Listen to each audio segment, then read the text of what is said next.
could say to this mulberry tree, be uprooted and planted in the sea, and it would obey you. Who among you would say to your slave who has just come in from plowing or tending sheep in the field, come here at once and take your place at the table? Would you not rather say to him, prepare supper for me, put on your apron and serve me while I eat and drink, and later you may eat and drink? Do you thank the slave for doing what was commanded? So you also, when you have done all that you were ordered to do, say, we are worthless slaves. We have done only what we ought to have done. The gospel of the Lord. Praise you, Lord Christ. Please be seated.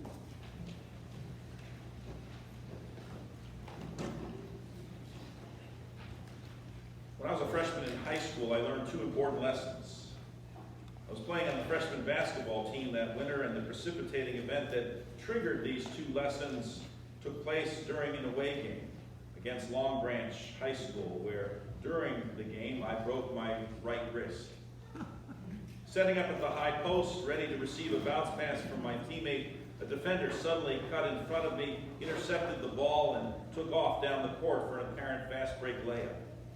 Embarrassed that my slow reaction to the pass is probably what allowed it to be intercepted in the first place, I had no choice, of course, but to take off after the guy and try to do something to stop him from scoring. Now, I was about 80 pounds lighter back then, and kind of fast as well. And so I caught up with him just as he left his feet to shoot his layup. I instinctively then leaped into the air, reaching out with my right hand, and stuffed his shot right back in his face. The crowd, remember this was an away game, immediately let out this huge shriek of shock and disbelief and began to whoop it up, obviously frustrated with their own player for having his shot blocked so emphatically. But what made it even worse for them, and him especially, was that Long Branch was a nearly all-black high school, and this player whose shot I had just blocked was also African-American. And so for a skinny white kid to go up and block his shot was, well, just about the height of embarrassment, I'm sure. And so while we were both in the air right after I had blocked his shot with the crowd's whoops and hollers ringing in our ears, he angrily shoved me with both hands out of frustration, I'm sure, and sent me flying. Now, completely off balance, I landed hard and awkwardly on my right wrist, hence the fracture. It quickly swelled up and ached all night long, and so the next afternoon, my mom drove me down to Asbury Park to see an orthopedic specialist. Because of all the swelling, the x-rays were inconclusive, however. Nevertheless, the doctor strongly suspected that it was, in fact, fractured and decided to put me in a cast anyway, which finally leads me to important lesson number one. Back in those days, my mom, who was always very particular about her appearance, would sometimes wear a wig out in public if she was having a bad hair day. Well, this unfortunately just happened to be one of those days. Because on our trip home from seeing the doctor, she decided at the very last minute to pull into a local grocery store to pick up some milk and bread, the old food town of what's now Business 33. And I say unfortunately because this last-second maneuver on her part caught the tractor-trailer driver who was directly behind us off guard. And when she suddenly braked to make her turn into the grocery store parking lot, he plowed into us from behind. But that's not the lesson. Here it is. When he bumped into us from the rear, it jerked us a bit. Not a serious case of whiplash, but just enough for my mom's wig to fly off her head and land in the back seat. Naturally, she completed her turn, and the truck driver quickly pulled in right behind us and rushed down from the cab, hustled over to the driver's side window. I'll never forget his face as long as I live. It was completely ashen, drained of color. "Ma'am, are you all right?" he asked frantically. And when Mom assured him that she was, he breathed a sigh of relief. And then admitted, for a second there, I thought I'd actually decapitated you. It was your head flying into the back seat. Think about it. If he had in fact done that, how would she have completed the turn? And so lesson number one is simply this: don't wear a wig out in public if you plan on being rear-ended by a tractor trailer. But it's actually lesson number two that has some application in this morning's gospel. You see, 6 weeks later, when I went back to the doctor to have my cast taken off, by the way, the second set of x-rays confirmed that it had indeed been broken, I couldn't believe how my forearm which had been under the cast all that time, of course, now looked. Besides the red, itchy, scaly, peeling skin, it also now seems to be about 2 or 3 sizes smaller than my left forearm. Now, it would have never occurred to me, but as the doctor quickly explained, the muscles of my forearm had actually atrophied or gotten visibly smaller through lack of use. In other words, not being able to use my right hand and arm normally had caused the muscles to, in a sense, shrivel up and get smaller. And thus, this was the first time that I learned a very important lesson in life, and one that actually has multiple applications as well. And you can simply sum it up like this, and perhaps you've heard it before: use it or lose it. Needless to say, when it comes to our muscles, if we don't use them, that is, if we don't exercise and use our muscles in the way that they were designed to be used, they will quickly atrophy and get weaker. I saw this during the last several years with my mom. Despite our constantly encouraging her to get up and walk and move around, she spent most of her time in the assisted living facilities, both in Ohio and then here in New Jersey as well, simply sitting in her room. And as a result, when she did try to get up and walk, she just didn't have the stamina and muscle strength to do it for very long. And so in turn, she then walked even less. We kept trying to tell her, the less you do, Mom, the less you can do. And the less you can do, the less you will do. And before too long, it became a downward spiral, just as we suspected it might, until here at the end, she didn't have the strength to walk more than just a few steps on her own. But it's not just the elderly. New research has discovered that even among young people, a mere 2 weeks of not using your legs, for example, can cause a drop in muscular strength of more than 30%. In fact, researchers at the University of Copenhagen have even found that a young man who is immobilized for just 2 weeks will lose muscular strength in his legs equivalent to having aged 40 to 50 years. And it's not just our skeletal muscles either. Research has also confirmed that using and exercising our brains is also critical. Again, especially as we age. In fact, exercising the body also helps brain and cognitive functioning, as does being socially active by volunteering at church or in the community, for example. But in particular, so does specific brain-stimulating activities like reading, solving puzzles, and, believe it or not, playing cards. When one of my parishioners down in Georgia was diagnosed with Alzheimer's, one of the first things his doctors encouraged him and his wife to do was to play games, especially card games. And so they organized a card club. I can't remember if they played euchre or pinochle or whatever, but it became a weekly event. In fact, my parents were a part of it. And speaking of my parents, although he had a lot of things physically wrong with him, my dad's mind nevertheless stayed really sharp right up until the very end. And I attribute this largely to the fact that he did word puzzles from the newspaper every day and then played solitaire for hours on end as well. So what does this have to do with today's gospel reading? It's simple, really. That very same principle that applies to our brain, to our muscles, also applies to our faith. Use it, faith that is, or run the very real risk of losing it. You see, faith is just like a muscle. It's intended to be used, to be active. And therefore, just like a muscle, it also needs to be exercised on a regular basis. And if it's not used then, again, just like a muscle, it'll atrophy. I remember back when I briefly managed a fitness center years ago, and people would often come up to me complaining, I joined this club back in January, and I'm just not making any progress in my workouts or seeing any results. And I felt like saying to them, maybe that's because it's now July and this is only the 3rd time you've been in the gym.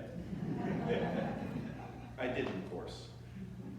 As Colin Smith, who pastors a church in the suburbs of Chicago, writes, some of us spend time every day exercising certain muscles that we want to develop. You say, I haven't run for a week and I feel the difference. In the very same way, he says, if a week goes by without exercising faith, you will also notice the difference. And the longer you go without using your faith, the greater the danger that you will forget how to use your faith altogether. In today's gospel reading, as we heard, the disciples said to Jesus, increase our faith.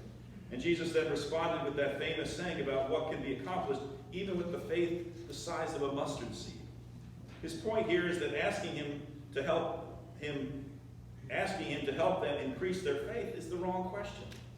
They already have enough faith, however, small it may seem to them. It's been given to them by God. And what's been given to them is more than enough to do what needs to be done. They just didn't realize it, though.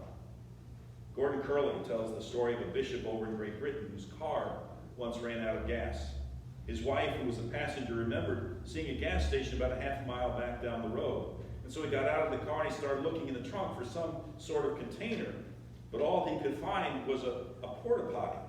That is, the portable toilet they used whenever they were watching their grandchildren.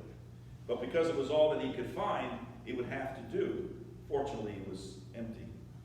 And so he trudged back to the gas station, filled up the portable toilet with gasoline, and then carefully carried it back to his car, where he started to carefully pour the contents into his empty gas tank. During driving by just then, however, was a former parishioner who now belonged to a new independent church. And recognizing his former vicar and seeing that he was in need, the man immediately pulled over and stopped his car in order to offer some help. And as he approached, however, he observed the bishop pouring the contents of that portable toilet into his gas tank. The man gasped. After a few speechless moments, he finally said, "If I had known that they had faith like this in the Church of England, I never would have left." Now, as well as in Jesus' day, apparently we tend to fear that we somehow don't have enough faith. We think we need more. We assume that our faith has to be stronger. Not so, says Jesus. Just use the faith that you have, even if it seems as small as a mustard seed, and you will be amazed by what you can accomplish in my name. Again, faith is something we receive, not something we achieve. The common misconception, however, is that faith is actually our own doing, the result of our own believing. From the days of Norman Vincent Peale all the way through Robert Schuller, and today preachers like Joel Osteen, there's always been this strain of Christianity that espouses the power of positive thinking. In other words, it's all about mind over matter. The power comes from inside me. I make the change. But as Colin Smith again points out, biblical faith, the kind of faith that Jesus is talking about in today's gospel, is about the power of God over matter. The power comes from God. God, not us, makes the change. So then how do we actually exercise our faith if indeed we need to use it or lose it?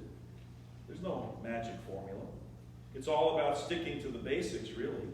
Daily prayer and Bible reading, weekly worship, and regular service in which we love and help those who are in need. It's that basic. That's simple. Noted preacher and Professor William Willman once put it this way: I think Jesus might have been saying, you want increased faith? Then keep at being faithful. Put another way, he writes, you get more faith not by closing your eyes, trying real hard to feel or believe something. More faith comes through faithful living. Just do it. Your faith will be increased, not as a personal achievement, but as a gift from God.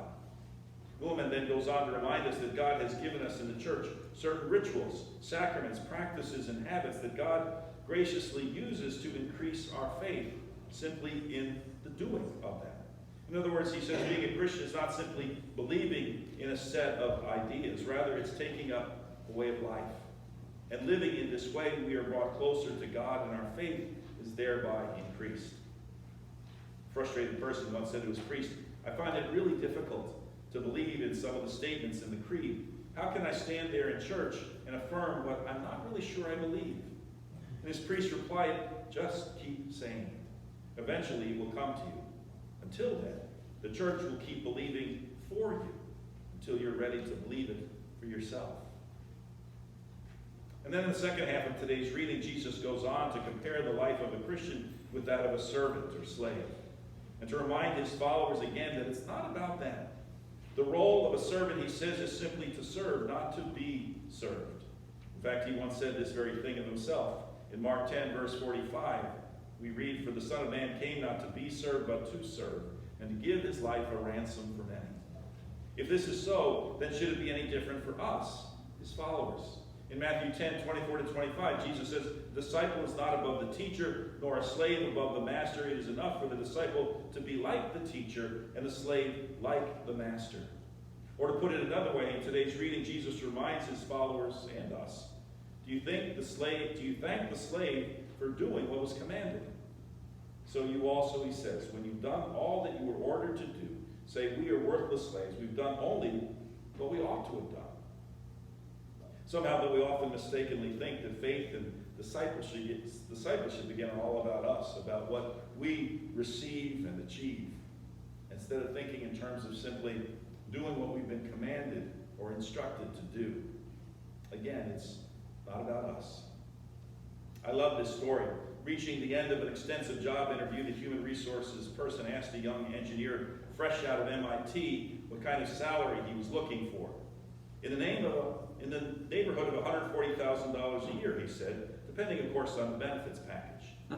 I see, said the HR person. Well, what would you say to a package of 5 weeks vacation, 14 paid holidays, full medical and dental, a company matching retirement fund at 50% of salary, and a company car leased every 2 years, say, a red Corvette? Wow, said the young engineer. Are you kidding? Of course I am, said the HR person, but you started it. Similarly, the Christian life, the life of faith, is not promised to be a bed of roses, full of happiness and good times. On the contrary, the way of Jesus is the way of the cross, isn't it? It's a path that's sometimes full of suffering and discouragement, a life full of demands requiring true commitment. And even in the best of times, it's never easy, ever. Noted preacher Fred Craddock once wrote, Jesus came among us as one who serves, and so are his followers servants. There's no place or time, therefore, says Craddock, at which the disciple can say, I've completed my service, now I want to be served. Warren Lamb notes that he used to have a real problem getting his son to clean his room and make his bed. I would insist that he do it now, and he would agree to do so, but never follow through, at least not right away. After high school, the same son joined the Marine Corps. And when the two of them were on a plane together flying home for leave after his son had completed boot camp, his son turned to him and said, I get it now, Dad. Get what? Asked his father. My life makes sense now, Dad. Everything you said and did when I was growing up now finally makes sense. I mean, I really, really understand. Understand what? And his son said to him in all seriousness, I finally understand the meaning of the word now. Use it or lose it. Faith is meant to be exercised, to be used and lived out now, not someday, not at some point in the future when we have everything all figured out, but now, in the present. And even when we do use it, even when we live out the life of faith, we need to be fully prepared for all the changes and challenges it will bring. Because it's not about us, our faith, our role in believing. It's simply about doing what we've been called to do, when we're called to do it, and not expecting any special praise or reward for what we were simply asked to do in the first place.